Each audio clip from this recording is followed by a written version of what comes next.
말씀 봅니다. 신명기 16장 13절에서 17절 말씀입니다. 신명기 16장 13절에서 17절 말씀 한 절씩 교독하시고 17절은 우리 다 같이 함께 읽겠습니다. 13절 제가 먼저 읽겠습니다.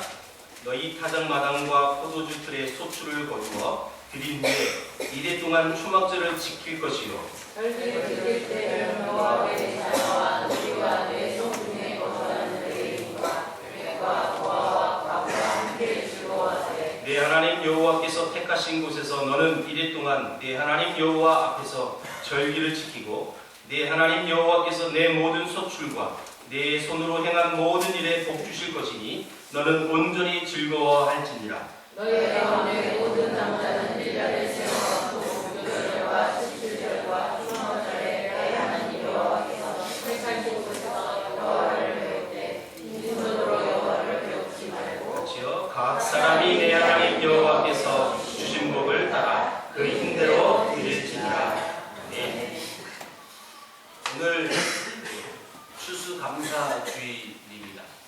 특별히 오늘 읽은 이 본문은 초막절, 또 다른 곳에는 수장절이라고 표현하는, 지금 우리 용어로 쓰면 이게 이제 추수감사절입니다. 초막절, 수장절은 곡식을 거두어서 장막에, 저장 창고에 넣는 것이에요. 그것을 이제 수장절이라고 하고, 또 이 모든 것을 감사함으로 이렇게 또 천막에서 또 삶을 또 잠깐 영위하는. 그래서 오직 모든 것이 어디에 포커스를 두느냐면 이 모든 것이 하나님의 은혜입니다라는 감사로 포커스를 맞춰줍니다. 특별히 16장 전체가 이스라엘 백성들에게 하나님이 명령했던 3대 절기의 이야기가 나와요. 앞에 부분은 6월절이 나오고, 이 6월절은 우리가 지금 섬기고 있는, 우리가 지키고 있는 절기로 얘기하면 6월절은 지금 부활절 절기랑 거의 비슷한 시기고, 두 번째 77절이라는 또 절기가 나오는데, 이 77절은 오순절하고 똑같은 개념이에요. 그래서 요 맥추절이라고도 표현하죠. 그래서 오순절, 77절, 맥추절은 같은 의미입니다. 그래서 오늘날 많은 교회들이 맥주 감사 주일로 이렇게 많이 지키는데 7월 첫째 주에 지켜요. 우리 교회는 한 번도 해본 적은 없어요. 혹시 그런 거 궁금하신 분 없어요? 한 번도 저는 그런 질문을 못 받아봤거든요. 목사님 왜 우리는 맥주절 안 해요? 이런. 저 개인적인 어떤 말씀을 보면서 특별히 우리가 농경사회도 아니고 특별히 이 감사절을 추수감사절도 하는데 바로 2달 전에 또 맥주절을 하는 것이 조금 이게 부담스러울 수도 있겠다. 그런 차원에서 저는 맥주절을 우리 교회에서 선포하지 않고 지키지 않습니다. 추수감사절로 충분하다고 저는 믿어요. 이게 더 잘하셔야죠. 그렇죠? 네. 그런 차원에서 맥주절을 우리 교회에서는 지키지 않습니다. 혹자는 그래요. 그러면 헌금도 줄 텐데. 줄어도 상관없어요. 중요한 건 진짜 감사의 신앙이 무언지를 바로 알고 감사절을 지키는 거예요. 그것이 더 중요하죠. 횟수만 많으면 중요한 게 아니잖아요. 그래서 오늘 본문은 초막절, 수장절, 추수감사절의 의미를 부여하고 있어요. 자, 이게 이제 3대 절기입니다. 그래서 우리가 마지막 부분에 나왔듯이 이스라엘 백성 남자는 1년에 3번 하나님 앞에 나가야 되는 의무가 있었어요. 근데 이 3대 절기를 통해서 공통점이 있다면 감사절입니다. 감사절. 감사의 주제를 분명히 이 절기에 다 포함이 되어 있고요. 또 특별히 오늘 이 8절을 한번 볼게요. 우리가 본문은 아니지만 6월절의 특징, 또 맥주절의 특징, 오늘 본문이 초막절의 특징, 이것을 보면 요 3대 절기의 의미를 우리가 알 수 있다는 뜻이에요. 그래서 8절을 한번 읽어보겠습니다. 자, 시작. 너는 엿새 동안은 무교병을 벗고 7째 날에 내 하나님 여호와 앞에 성회로 모이고 일하지 말지니라. 이 유월절의 특징은 일곱째 날에 성회로 모이되 일하지 말아라 라고 말씀했어요. 그리고 11절, 오늘 본문 아니지만 11절, 77절의 절기를 한번 특징을 읽어볼게요. 시작. 너와 내 자녀와 노비와 내 성중에 있는 레인과 및 너희 중에 있는 객과 고아와 가부가 함께 내 하나님 여호와께서 자기 이름을 두시려고 택하신 곳에서 내 하나님 여호와 앞에서 즐거워할지니라. 오늘 14절 15절 읽었는데 거기도 객과 고아와 가부가 함께 즐거워하되 내 하나님 여호와께서 택하신 곳에서 너는 이래 동안 내 하나님 여호와 앞에서 절기를 지키고, 그리고 맨 마지막에 너는 온전히 즐거워해라, 이런 말씀이 나와요. 지금 여러분, 지금 6월절, 77절, 초막절의 특징을 지금 읽은 거거든요. 이게 공통점이 뭐냐? 일하지 말지니라. 이 6월절에서 정확히 명확하게 나왔어요. 근데 77절 그리고 초막절에는요 그런 메시지는 안 나왔지만 특별히 여호와 앞에서 온전히 즐거워해야 돼요. 온전히. 근데 이 초막절은 7일 동안 1일 동안 온전히 즐거워해야 돼요. 이게 앞에 6월절에 나왔던 일하지 말고 온전히 하나님만 섬겨라, 온전히 하나님께만 예배해라, 이런 뜻하고 똑같은 메시지예요. 그러면 이 3대 절기의 공통점이 뭐예요? 안식이라는 거예요. 안식. 이 절기의 첫 번째 강조한 부분이 안식하면서 하나님 앞에 예배하라, 이런 의미를 부여하고 있다는 뜻인데, 특별히 여러분 안식일이라고 했을 때 이 안식일은 크게 두 가지로 성경에서는 표현합니다. 출애굽기 20장에는 하나님이 6일 동안 창조하시고 7일 만에 안식하셨으니까 너희들 그 창조의 개념 속에서 너희들도 안식하라, 이렇게 명령을 하셨고, 신명기, 특별히 출애굽기 20장과 신명기 5장은요 안식에 대한 부분을 두 가지로 표현한 거예요. 신명기는 이런 내용으로 표시했어요. 이 안식일을 지켜야 하는 근거가 뭐냐면, 네 하나님이 명령한 대로 안식일을 지키되 너와 관련된 모든 사람과 가축들까지도 다 안식일을 지켜라, 쉬라고 말씀하시면서 요 말씀하셔요. 그게 5장 15절인데 이렇게 말씀합니다. 너는 기억하라, 이렇게요. 뭘 기억하느냐? 그 뒷글을 보면 알 수 있어요. 네가 애굽 땅에서 종이 되었더니 네 하나님 여호와가 강한 손과 편 팔로 거기서 너를 인도하여 내었나니 그러므로 내 하나님 여호와가 내게 명령하여 안식일을 지키라 하느니라. 자, 여러분, 출애굽기 20장에는 창조하셔서 그리고 하나님이 쉬셨다, 그래서 그러니까 안식해라, 이런 개념을 말씀했다면 신명기는 이런 명령이에요. 네가 애굽에 있을 때 너를 구원하여 나의 백성으로 불러줬다. 그러니까 너는 내가 명령한다. 내가 너를 구원했으니 명령하는데 이 안식일은 그냥 쉬어라 하는 거예요. 그럼 크게 두 가지로 설명한다는 거예요. 창조 그리고 구원의 개념 속에서 우리가 안식일을 지켜야 된다라는 의미인데, 여러분 창조라는 것은 우리가 새로운 생명이 얻어진 거잖아요. 그렇죠? 그러면 구원이라는 개념은 또 무슨 개념일까요? 분명히 우리가 이 땅에 태어났지만 하나님의 백성으로 온전한 삶을 살 수 있도록 구원받은 은혜를 경험한, 다시 말하면 새 생명을 얻는 개념이에요. 다시 말하면 이 두 가지 안식의 개념 모두가 우리에게 생명 주신 하나님 앞에 감사합니다, 이런 의미에서 안식해야 한다는 뜻이에요. 그러니까 여러분 보세요. 이 안식일은 정확히 말하면 지금 토요일이에요. 토요일. 그래서 여러분 주위 돌아다니면 제7 안식교라는 간판이 있는 그런 교회가 있죠. 거기는 주일날 예배 안 해요. 토요일날 예배 드려요. 왜냐하면 실제로 안식일이 토요일이 있기 때문에. 여러분 이것을 주장하다 보니까 뭐가 희석이 되냐면 예수 그리스도의 부활을 희석해버리는 거예요. 그래서 여기가 이단이 되는 거예요.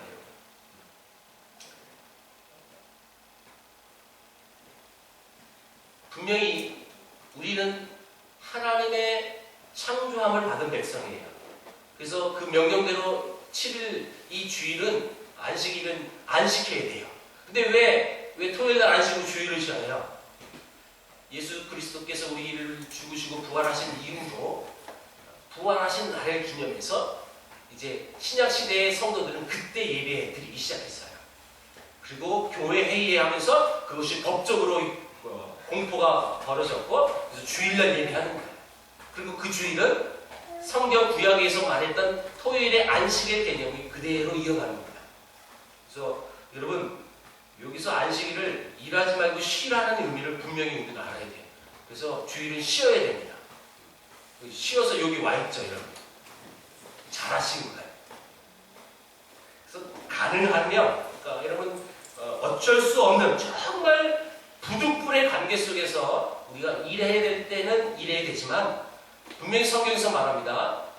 안식해라. 여러분 다시 말하면 이 절기의 공통점이 뭐냐면 안식하며 하나님께 감사하는 거예요. 근데 그 안식을 주신 그 하나님의 그 놀라운 은혜를 우리가 경험했다는 거예요. 그게 뭐예요? 창조의 은혜, 두 번째 구원의 은혜라는 겁니다. 그렇기 때문에 우리가 주님 앞에 감사하는 거죠. 특별히 이 땅을 살아가는 우리 하나님의 백성들, 분명히 우리가 하나님 앞에 감사하며 살아가야 하지만 사실 감사가 끊이지 않는 것은 좋은 신앙입니다. 근데 솔직하게 여러분의 삶을 돌아보세요. 그리고 여러분들이 대뇌에 있던 그 말들을 한번 생각해 보세요. 늘 감사했나요? 가끔은 원망도 하고 가끔은 불평도 하잖아요. 쟤는 왜 그래? 우리 신랑은 왜 저러지? 우리 부인은 왜 저래? 이런 불평도 하잖아요. 저만 하나요? 여러분도? 여러분들 가끔 하시죠?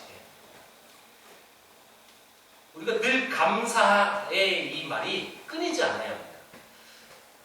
사람을 향하여서도 뿐만 아니라 중요한 건 먼저 이 절기의 특징이에요. 강조해요. 하나님께 감사하는 것입니다.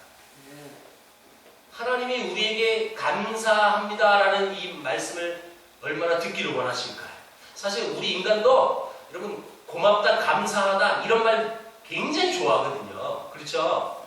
여러분들한테 고맙습니다, 감사합니다 하면 우리 마음이 굉장히 좋아지게 돼 있어요. 특별히 남자의 동물의 특성은요. 가장 듣기 좋아하는 말이 고맙다라는 말이에요.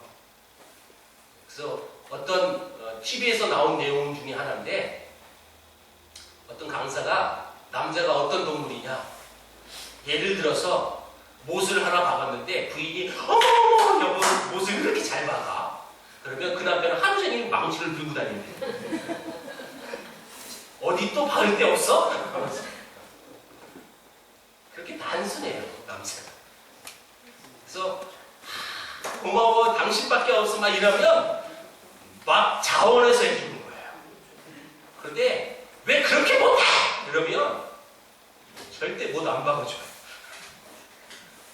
뭐 집안일을 도와줘도 막 이런 잔소리 하잖아요. 남자는 하기 싫은 거예요. 우리 여성분들 잘 지혜롭게 잘 들어보세요. 오늘 말씀을 듣고 삶에서 적용해 보세요. 그러면 되게 잘할 거예요. 이 말하고도 걱정이 되지만 저는 여러분 우리 인간도 고맙다 감사하다는 말을 듣기를 원하는 사람들인데 하나님은 더욱 그러셔요. 왜냐하면 그 하나님은 나를 창조하셨고 그 하나님은 나를 구원하신 하나님이세요. 근데 그 하나님 앞에 감사합니다. 원망과 불평이 아닌 하나님 고맙습니다. 감사합니다. 라고 여러분 고백하고 삶을 산다는 것은 하나님이 기뻐하신다는 뜻이에요. 사실 우리 인간적인 용어로 표현했을 때 내가 죽을 뻔했던 위기에서 누가 나를 살려줬다고 생각해 보세요. 여러분 그 사람한테 우리가 어떤 마음을 갖고 삽니까? 너무너무 고맙고 생명의 은인으로 여러분 감사하며 살 거 아닙니까? 근데 그것은 너 감사해야 돼. 저 사람이 널 구해줬으니까. 그 얘기 들어서 하는 게 아니라 그 자동이에요. 자동. 내가 알아요. 내가 죽을 뻔했는데 그가 나를 살려줬으니까 그것은 억지가 아니라 정말 자원하는 마음속에서 감사할 수밖에 없어요. 그런데 우리를 그렇게 구원하신 분이 하나님이라는 사실이에요. 그 자원에서 감사할 수밖에 없는 거죠. 여러분 지어 짜가지고 억지로 하는 건 진짜 감사가 아니죠. 진짜 자원에서. 여러분 어떻게 하면 그게 가능할까요? 오늘 본문에 두 번째 강조하는 말이 있는데 그게 뭐냐면 여호와 앞에서라는 말이에요. 11절에도 나와요. 내 하나님 여호와 앞에서 즐거워하라. 오늘 본문 15절에 내 하나님 여호와 앞에서 이 말이 또 나오고요. 16절, 17절에 또 나와요. 1년에 3번 하나님이 택하신 그곳에서 유언을 배웁되 빈손으로 뵙지 말고 이런 말이 나오죠. 다시 말하면 이 감사절의 특징 중에 하나는 하나님 앞에서 한다는 거예요. 하나님 앞에서. 내 인생을 하나님이 창조하셨고 그리고 나를 구원하셨어요. 그리고 나를 축복하신 그분이 하나님이라는 사실을 바라보는 관점 속에서 보면 우리는 하나님 앞에서 그런 구원의 은혜를 받은 사람들입니다. 그런데 이 말씀을 주신 이 신명기의 시점을 우리가 알아야 합니다. 신명기는 새로운 명령이란 뜻이죠. 신명. 무슨 말이에요? 지금 애굽에서 출애굽해가지고 광야에서 40년 동안 삶을 살죠. 왜요? 불평과 원망으로 살았으니까. 일주일이면 갈 그 거리를 40년 동안 하나님은 방황시켰어요. 그리고 그 1세대가 다 죽고 나서 이제 더 이상 애굽에서 태어난 사람은 2사람 외에는 다 죽었어요. 이제 끝났어요. 그리고 이제 드디어 가나안 땅에 들어가기 바로 직전에 하나님이 주신 명령이 신명기예요. 앞세대는 다 죽었어요. 근데 앞세대는 어떻게 살아 죽었어요? 그들은 다 불평과 원망으로 살았던 사람들입니다. 이해는 돼요. 왜 그들이 불평과 원망으로 살았느냐? 이스라엘 이 40년의 광야 생활은 굉장히 끔찍한 생활입니다.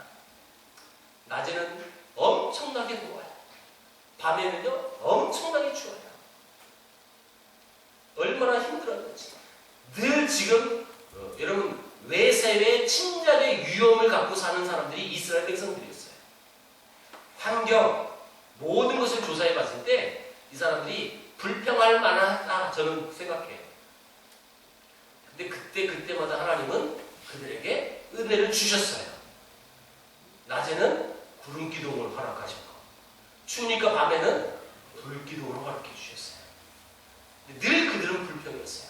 처음부터 불평이었어요. 여러분 애굽에서 나오자마자 왜 양식도 없이 우리가 애굽에 있었으면 이렇게 굶지는 않았을 텐데 그 하나님이 만나를 주셨어요. 또 맨날 만나만 먹다 보니까 우린 고기도 못 먹는데 그 메추라기를 또 주셨어요. 이스라엘 이 40년의 강화 생활은 다 불평과 원망이었어요. 실제로 그들의 고통스러움을 느낄 수밖에 없는 상황이었습니다. 그러니까 그 고통스러운 그 모습 앞에 계속 그들은 불평과 원망으로만 살았어요. 그런데 여러분 그 가나안 입성 바로 앞에서 신명기 2장 7절에서 하나님이 이스라엘 백성들에게 말씀하셨어요. 자, 여러분 요걸 찾아볼 거예요. 2장 7절을 찾아보세요. 앞으로 좀만 가면 되겠죠? 2장 7절.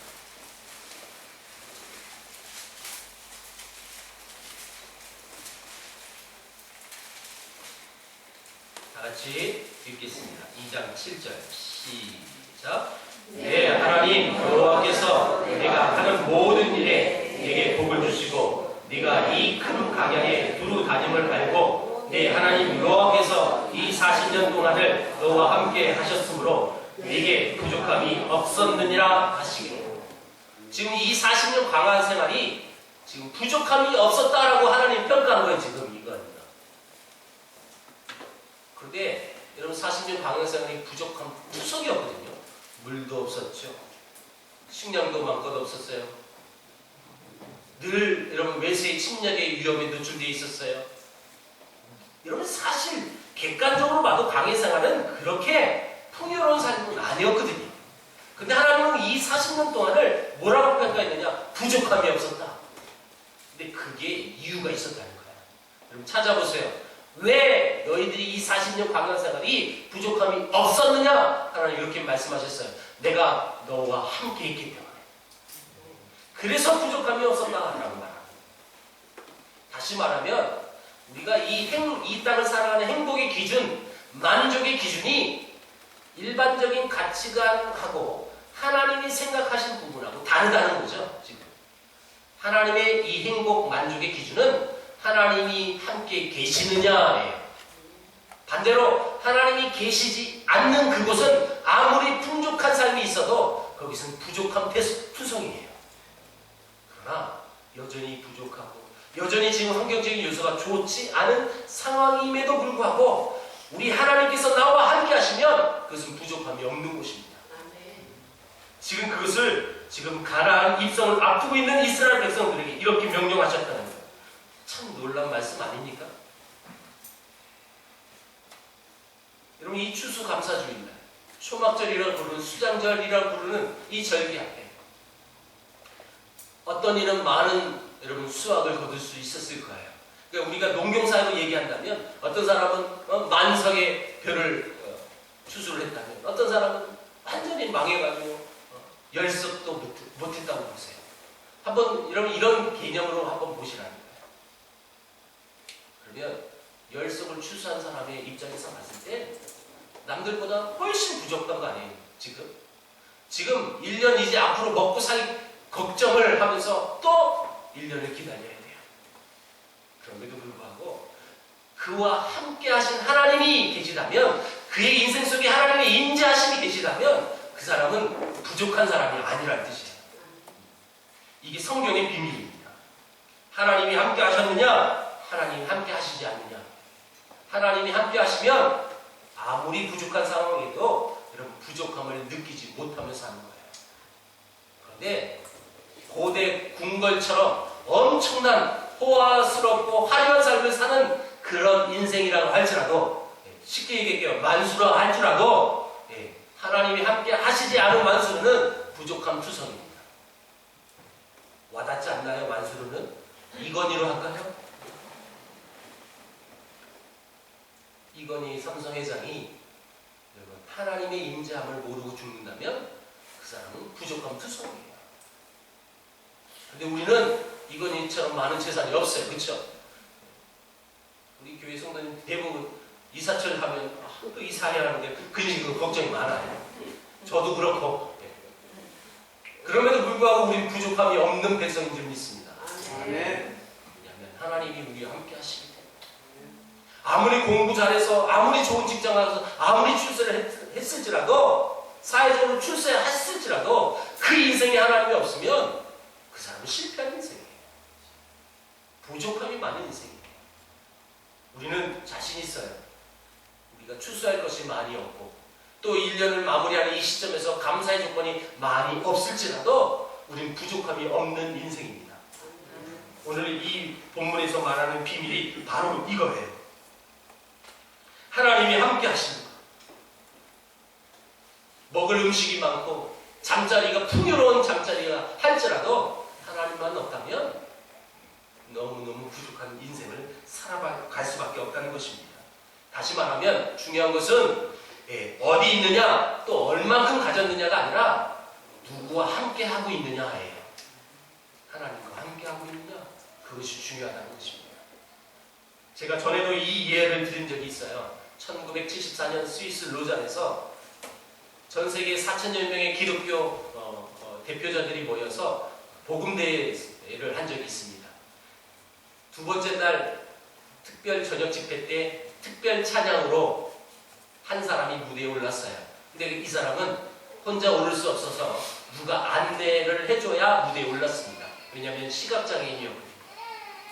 그가 그의 입을 통하여 찬송하는데 그 찬송이 이거였어요. 신 하나님의 사랑. 찬송가를 부르고 있는 말로 다 형용을 못하네.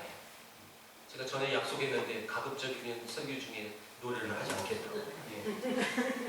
그래서 읽겠습니다. 저 높고 높은 별을 넘어 이 낮고 낮은 땅 위에 제도만 영혼 구하려 그 아들 보내사 하목잼을 삼으시고 재용서하셨네. 하나님 크신 사랑은 측량 다 못하네. 영원히 변치 않는 사랑 성도여 찬양하세요. 이 찬양을 부를 때 4,000명의 청중들은 눈에 눈물이 보이면서 하나님 앞에 진정한 감사하는 마음으로 같이 찬양했습니다. 근데 그 시각장애인이 여러분 다시 말하면 두 눈이 없어서 시력을 없는 거예요 지금. 그러니까 이분은 눈이 있었던 사람인데 눈이 뽑힌 거예요. 이렇게. 이 시각장애인이 한국 사람이었어요. 그가 6.25 전쟁 때 두 눈을 잃고 선교사님의 도움으로 미국에 입양 가서 거기서 참신앙을 소유한 사람이 된 거예요. 그리고 그가 4,000여 명의 수많은 군중 앞에서 같은 크리스찬들 앞에서 이 찬송을 했다는 거예요. 전쟁을 일으켰던 원망도 있을 수 있고 그 전쟁 때문에 내 두 눈이 사라진 것도 불평의 요소가 될 수 있었지만 그는 진정한 감사를 하나님 앞에 올려드렸다는 거죠. 사실 이런 모습 보면 이런 많은 사람들이 감동이 되는 거예요. 그리고 이 이후에 신체가 불편한 몸임에도 불구하고 감사하는 사람들이 굉장히 많았어요. 얼마 전, 몇 년 전만 해도 여러분 두 팔과 두 발이 없는, 그래서 몸뚱이만 있는 그런 사람 있었죠? 힐링 캠프에 나와가지고 그가 기독교인인 것을 명확하게 밝히고 그의 인터뷰 내용을 보면 이것이 하나님의 은혜였다는 것을 알게 됩니다. 하느님이라고도 안 했고 하나님이라고 다 이렇게 썼어요. 감사하게. 특별히 감사할 조건이 없는 사람들이 감사하는 모습을 보면 우리가 더 마음이 찡하게 돼 있어요. 더 감동을 받게 돼 있고 또 그 모습을 보면서 저런 사람도 감사하는데 나는 정말 감사하지 못했구나라는 사실도 알게 되어집니다.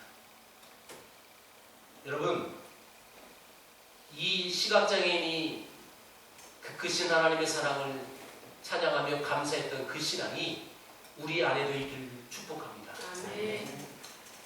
그러면 그런 감사를 늘 우리가 표현하면서 살아가야 한다는 것입니다.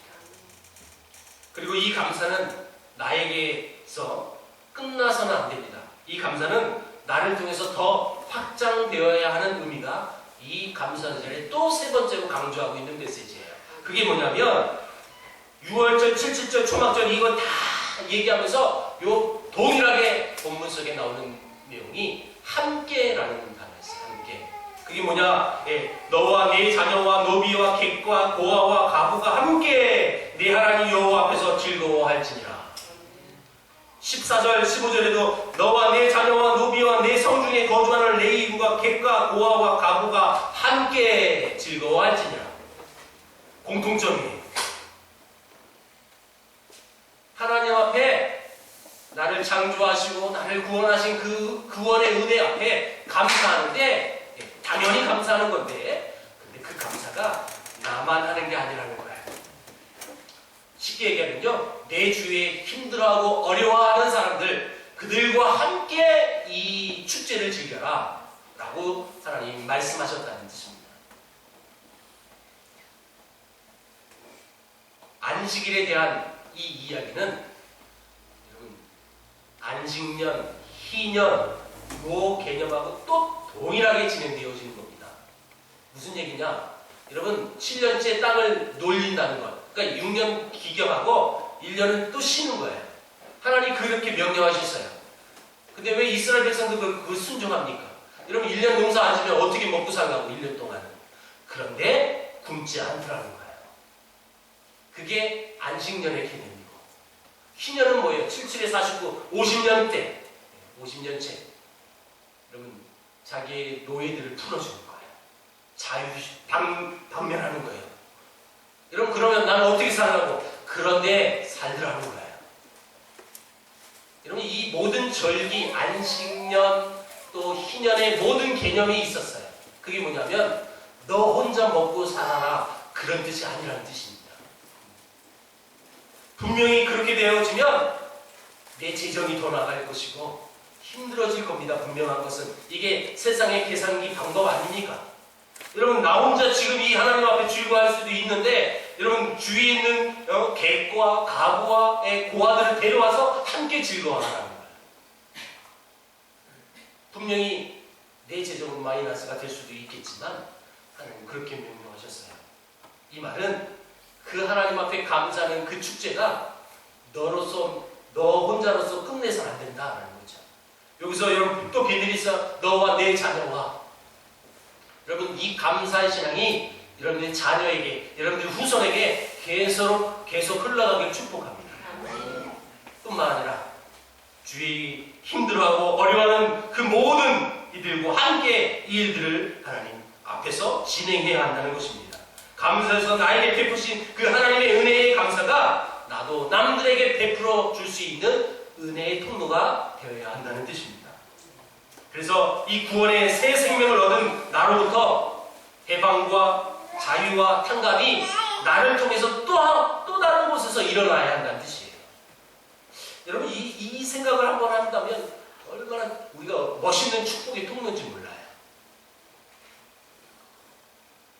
믿는 자들의 삶에는 결코 이제 누군가를 지배하거나 또 누군가를 억압하는 일이 일어나지 않아야 한다는 뜻이기도 합니다. 또한 하나님의 은혜로 새 생명을 얻은 내가 또 다른 생명을 살아가야 한다는 의미를 부여하고 있다는 것입니다. 지난 수요일날 이런 말씀을 전했어요. 요한 1서 4장에 눈에 보이지 않는 하나님을 사랑하는 것 마땅하죠. 근데 눈에 보이는 형제를 사랑하지 않는 사람은 눈에 보이지 않는 하나님을 사랑한다는 그 말은 거짓말이다. 요한 1서에서 주신 말씀이에요. 눈에 보이는 옆에 있는 형제를 사랑하지 않는 백성이 어찌 눈에 보이지 않는 하나님을 사랑할 수 있겠느냐? 절대 그럴 수 없다. 그 말씀의 핵심이 그거였어요. 내 주위에 힘들어하고 있는 백성들을 볼 때 사랑하지 않고 함께 더불어 살겠다라는 그런 아름다운 모습으로 여러분 살아가지 못한다면 그 눈에 보이지 않는 그 하나님 앞에 감사할 수 없다는 거예요. 사실 이런 무서운 말씀이 성경에 여러분 수록이 되고 있어요.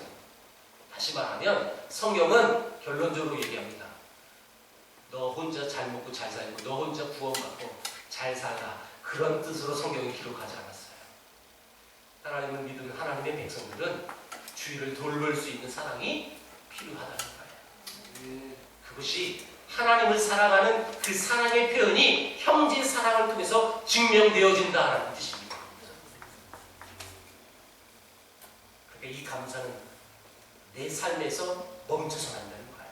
나 혼자 만족해서도 안 되는 거고 그 감사는 나를 통해서 하나님의 그 구원의 은혜를 경험한 나를 통해서 또 다른 영혼들이 그 구원의 은혜에 동참할 수 있도록 그렇게 쓰임받아야 하는 뜻이기도 합니다. 사실 나눠주는 행복이 가장 크다고 하죠. 안 나눠봐서 모르죠. 농담입니다. 여러분 정말 하나님의 사랑을 받은 우리가 하나님의 사랑을 나누는 거예요. 근데 여러분 오해는 하지 마세요. 이것이 다 물질의 개념만 지금 포함이 된 게 아닙니다. 내가 받았으니까 좀 흘러보내 그런 뜻만 아니고 그건 포함된 거예요. 포함된 거. 하나님의 마음을 나누는 거. 나눌 곳이 없는데 어떻게 나눠요? 그렇죠? 물질이 없으면 나눌 물질이 없으면 실제 못 나누는 거잖아요. 그럼 하나님의 사람들은 어떻게 합니까? 마음을 나누는 거죠. 하나님 그걸 다 아신다는 거예요. 말씀 맺습니다. 여러분들의 감사가 여러분들 주변의 많은 사람들에게 확정되어지는 그런 통로가 되어지기를 주의 이름으로 축원합니다. 여러분들의 그 감사로 여러분들 주변 사람들도 감사의 삶을 살아갈 수 있는 그런 멋있는 본이 되는 아름다운 삶을 사시기를 주의 이름으로 다시 한번 축복합니다.